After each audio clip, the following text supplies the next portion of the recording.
Welcome to this week's look at the state of the New York City real estate market. This report is for the week of July 15th to the 21st. We're going to take a look at the luxury market, the Manhattan market, and the Brooklyn market. Be sure you stick around till the end of this report because I'm going to give you the very best strategies to ensure your success if you are an active buyer or seller. It's going to be very helpful to you.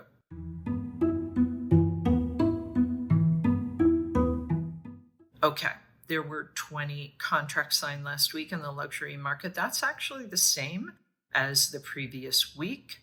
And as a reminder, luxury in Manhattan starts at $4 million and above. The number one contract for last week was Penthouse 11 at 760 Madison. It was asking $32,500,000. It is a penthouse duplex.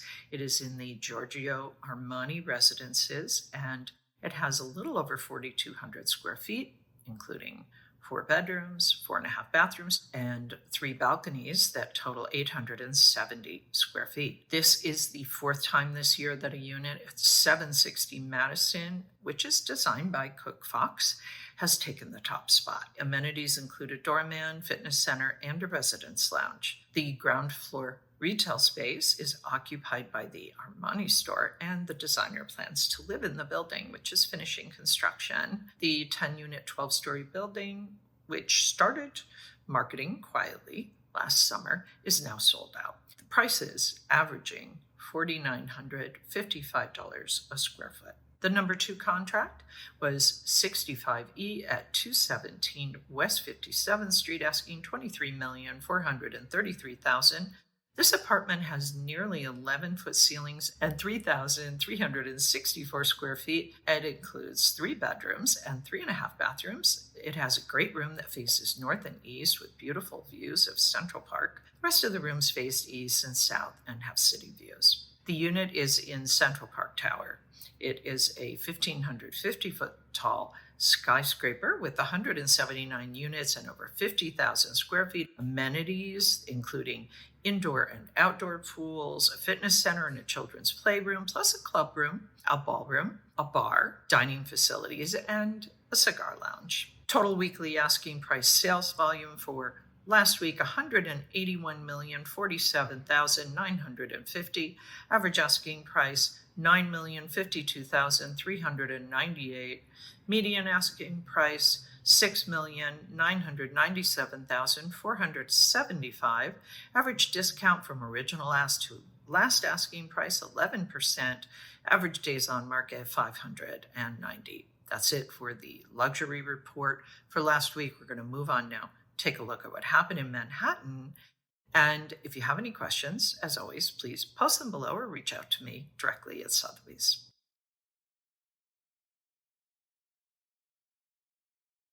The supply in Manhattan for the week, 283, dropped by almost 10%, to be expected this time of year. Contract signed, 200, up just a smidge, almost 4%. Off-market properties, 347, rose over 76%. If we look at the monthly supply, 949, down almost 36%. Contracts signed, 818, down a little over 18%. Off-market properties, again for the month, 944, up almost 71%. This is pretty typical of what we see this time of year. We start to see people pulling their properties off the market.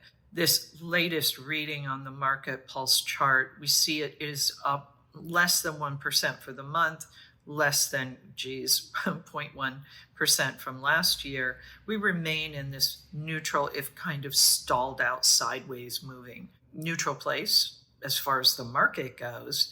The Liquidity Pace chart that shows this 30-day moving window of contract signed, 818, not bad for this time of year, down a little over 13% from last month, down a little over 6% from last year. But again, we still remain in a fairly neutral place in terms of liquidity.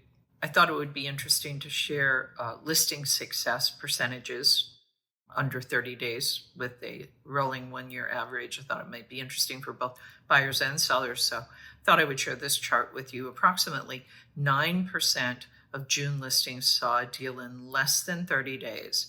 While the market is slower, the success rate is holding steady, which is suggesting some strength behind the scenes. Okay, that's it for Manhattan. Any comments? Feel free to post those below. Reach out to me at Sotheby's. We're going to move on, take a look now at what's happening in Brooklyn, which is a little different than what's happening in Manhattan.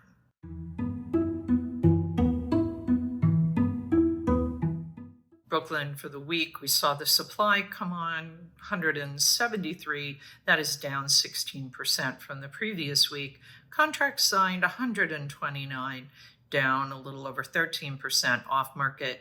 113 properties came off the market last week. That is up almost 69%. If we look at the monthly supply, 675 for the month. That is down 27%. Contracts signed 535, that is down a little over 11%, and the off-market properties for the month, 345, up 42%. So as with Manhattan, we're seeing a kind of a overall decline in the supply, little pops here and there. Definitely seeing the off-market properties rising, not really a big surprise there. This market pulse chart is showing the latest reading at 3.7. That is up 2.7 from last month, down 1.7 from last year. We see that the market is shifting out of this kind of neutral territory, starting to favor the sellers a bit more. Definitely more demand in Brooklyn than in Manhattan. If we look at this 30-day moving window of liquidity, we see the numbers 535, that is down 6.5 from the previous month and down 11.9% from last year. So we're not really going gangbusters in Brooklyn, just like we're not really going gangbusters in Manhattan. However, as you will see from this Brooklyn listing success percentage under 30 days with a rolling 1-year average, you will see that the Brooklyn market is performing better from a demand standpoint. You might recall I just said that in Manhattan, the approximately 9% of the listings are finding buyers in 30 days, whereas in Brooklyn, approximately 15% of the listings are finding buyers in 30 days or less. And so while this is below earlier levels this year, when the market was definitely stronger, the rolling 1-year average is holding steady, and it is suggesting a tighter market than we are seeing in Manhattan. Okay, now I'm going to wrap this up for you.